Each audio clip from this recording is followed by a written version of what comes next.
If you look at the coastline of French Guiana today, you'll see one of the most advanced space facilities in the world. From here, at the Guiana Space Centre in Kourou, the European Space Agency launches Ariane rockets to carry satellites into orbit. The reason this centre was built here is purely geographic. Its proximity to the equator makes launches significantly more efficient. But that same geography, isolation, extreme climate, and dense rainforest once made this place one of the most feared locations on Earth. For nearly a century, a small archipelago off the coast housed a penal system designed to purge French society of its criminals and political threats. To understand how that happened, we have to go back more than 4 centuries. In 1604, France sent a small group of settlers to claim the region. The attempt collapsed quickly. French Guiana is covered by one of the densest and most humid tropical forests in the world. Constant humidity, hovering near 90%, caused wooden structures to rot within months and metal to corrode in weeks. Building roads was nearly impossible, as vegetation grew back faster than men could clear it. Transportation depended almost entirely on rivers filled with treacherous currents. Malaria, yellow fever, and dysentery routinely wiped out entire expeditions. In the decades that followed, new settlement attempts were launched. Some lasted longer, but the region remained defined by extreme mortality. While France was failing to expand outward, another force was transforming the country from within. In the early 19th century, agricultural mechanization began reducing the need for rural labour, pushing workers into the cities. Within 50 years, Paris saw its population double, surpassing 1 million residents without the infrastructure to support them. The result was an explosion of overcrowded, unsanitary tenements with rising rents, where cholera and hunger occupied the same cramped spaces. Crime rose as a byproduct of rapid urban growth. The line separating the honest worker from the criminal became nearly invisible, dangerously thin. The same arm that pulled a factory lever during the day could be the arm that stole a loaf of bread at night. To the state, the labourer demanding rights and the pickpocket working a crowd were viewed through the same lens. Both were considered threats to private property and to the stability of the elite. Amid growing class tension, socialist pamphlets began circulating among the poor. Workers became increasingly aware of the value of their labour. The urban proletariat was literally starving on the sidewalks outside royal palaces, while holding in their hands ideological blueprints for dismantling the system that had pushed them there. In June 1848, Paris was carved apart by more than 1,000 barricades. Unemployed workers clashed with the army in the streets. The uprising was driven by hunger and political exclusion. Within days, the revolt prevailed, but what followed was instability and uncertainty. For the first time, workers were no longer background figures in history. They had become an independent political force. Until then, the French state's primary concern had been securing its borders and competing with rival European powers. After the revolution, the focus shifted. The threat no longer came only from abroad, it was rising from the streets. The urban proletariat had learned that barricades could bring an entire city to a standstill. To the government, political revolt and social disorder were now inseparable. Overcrowded prisons were not reforming anyone. They were becoming hubs of radicalization, places where agitators, unemployed laborers, and common criminals exchanged ideas and built connections. There was growing fear that ordinary inmates might align themselves with political insurgents, deepening the instability in Paris. Keeping thousands of these men concentrated in the capital became a constant concern. No one slept easily, not even the government. When Louis Napoleon Bonaparte carried out his coup d'état in 1851, much of society was already willing to accept authoritarian measures in exchange for security. A climate of fear and exhaustion made the coup politically viable. Napoleon III moved quickly. Inspired by the British practice of transporting convicts to Australia, he signed a decree authorising the deportation of prisoners to French Guiana. The strategy served two purposes. It relieved the pressure on overcrowded metropolitan prisons, and it forced the colonization of a territory where no one would have chosen to settle voluntarily. The government refitted old naval frigates and cargo ships with steel cages installed in their holds, turning ordinary vessels into floating prisons. In 1852, the first convoys departed from the ports of Brest, Rochefort, and Toulon. On board was a volatile mix: hardened criminals confined alongside intellectuals and workers who had taken part in the uprising. The 3-week journey was only the beginning. Prisoners were fed hard biscuits, dried beans, and minimal rations of watered-down wine or strictly controlled water. Deprived of sunlight and basic nutrients, many arrived in Guyana with loose teeth and bodies covered in sores. An estimated 7% died during the crossing. Their bodies were sewn into coarse burlap sacks and committed to the sea after a brief prayer.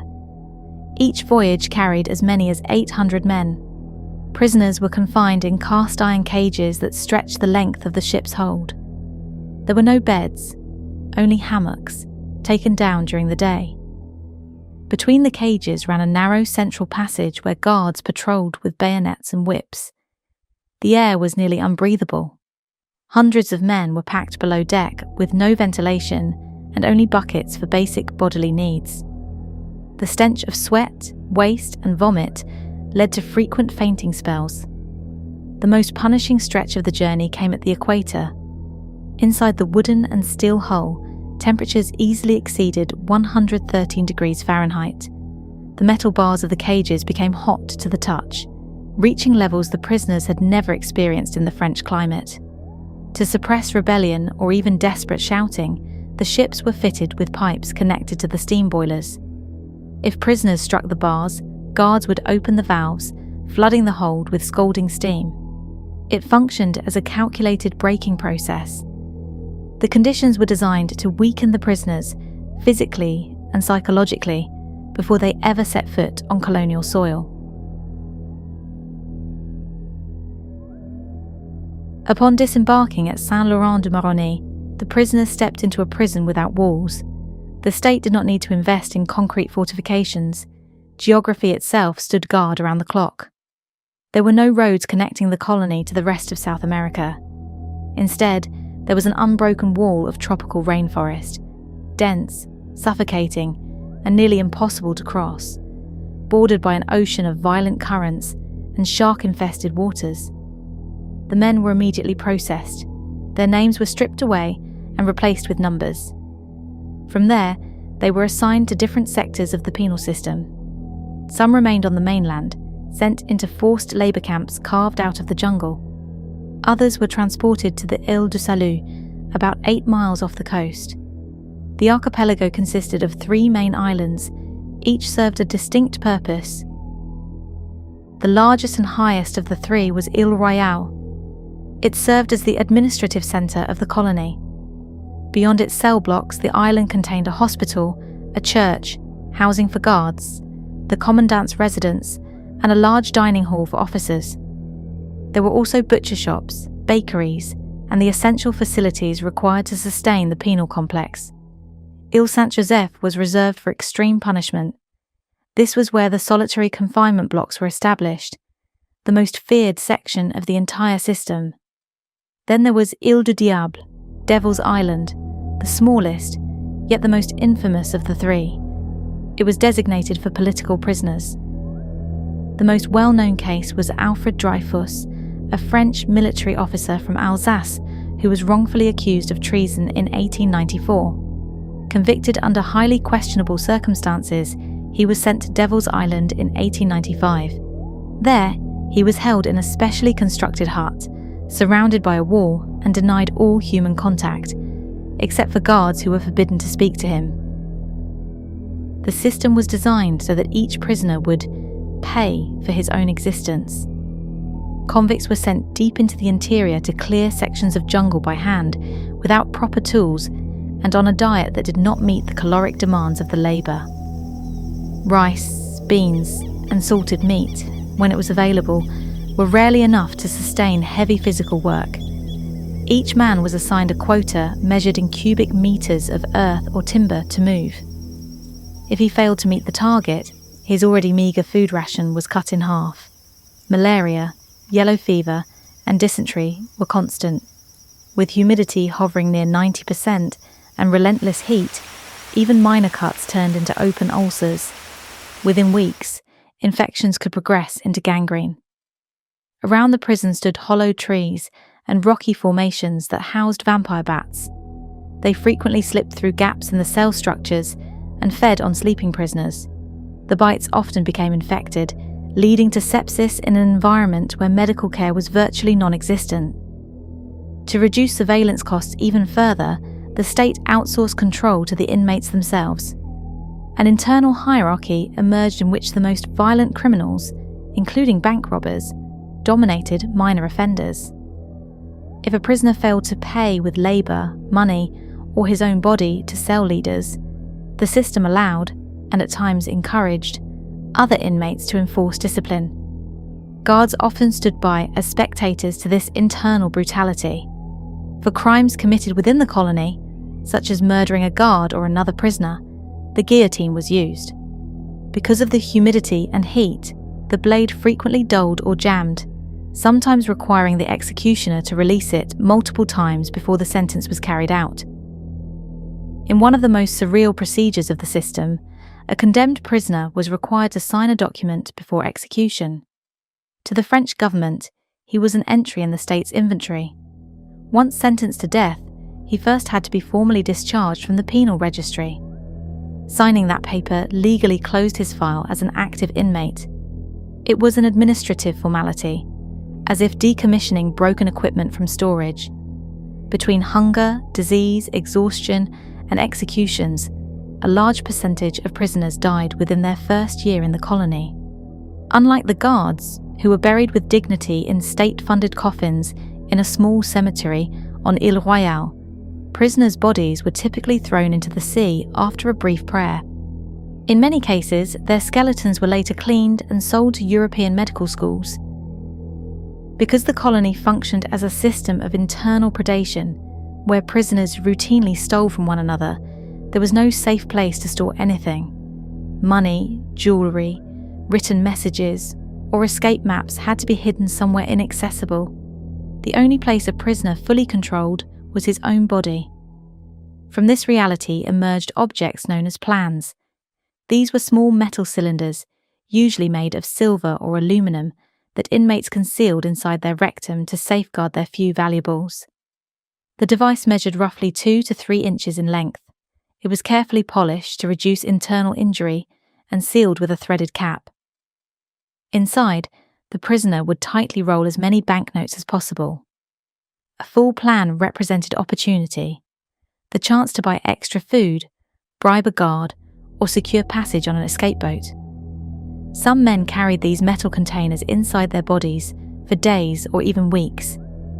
Constant friction and poor hygiene led to infections, tears, and internal bleeding. When guards suspected hidden money, they conducted degrading searches or administered harsh purgatives to force expulsion of the object. Cell leaders were well aware of the plans. If a prisoner died or became too weak to resist, others did not wait long before retrieving the metal cylinder from the body. While some inmates used a plan to store money, for one man it would become the foundation of an escape strategy. His name was Henri Charrière, but the world would come to know him by the tattoo on his chest, Papillon. Papillon became, without question, the prisoner who drew global attention to the penal colony. His supposedly autobiographical book, recounting his years in Guyana, was published in 1969 and became an immediate bestseller. His life story was framed as proof that survival and reinvention were possible even under the harshest conditions. In 1931, Charrière was a 25-year-old living in the Paris underworld when he was accused of murder. He maintained his innocence for the rest of his life. It made no difference. He was sentenced to life imprisonment and deported to French Guiana. What sets Papillon's story apart is his refusal to accept captivity. While many prisoners succumbed to apathy, he attempted escape repeatedly. His first attempt came in 1933. Along with 2 companions, he fled in a crewed boat and travelled more than 1,500 miles up the northern coast of South America, one of the region's most unpredictable maritime routes, eventually reaching Colombia. There, he lived for several months among an indigenous community and even took 2 local wives. But when he attempted to continue his journey, he was captured again. As punishment, he was sent to Ile Saint-Joseph, where he spent 2 years in solitary confinement. On Ile Saint-Joseph, inmates were held for periods ranging from 6 months to several years in small, windowless cells. The only opening was a metal grate set into the ceiling, the sole source of air and the point from which guards observed them. Surveillance came from above. To eliminate any warning of their presence, guards wore rope-soled shoes that completely muffled their footsteps. Prisoners had no reference point for human movement around them. Human faces were rarely seen, only occasional shadows crossing the grate overhead. The cell did not merely confine the body, it stripped away the most basic elements of sensory orientation. No words were spoken. Any noise, even minor infractions, could result in punishment. When sun exposure was permitted, it took place in individual walled cubicles. Prisoners were moved one at a time, at staggered intervals, ensuring that 2 sets of eyes would never meet. After months or years on St. Joseph, inmates emerged with what they called the Guyana stare, an unfocused, vacant expression, as if something inside had already shut down. Some left partially blind, their vision damaged by constant dimness or by the violent contrast of tropical sunlight. Many who survived physically did not survive mentally.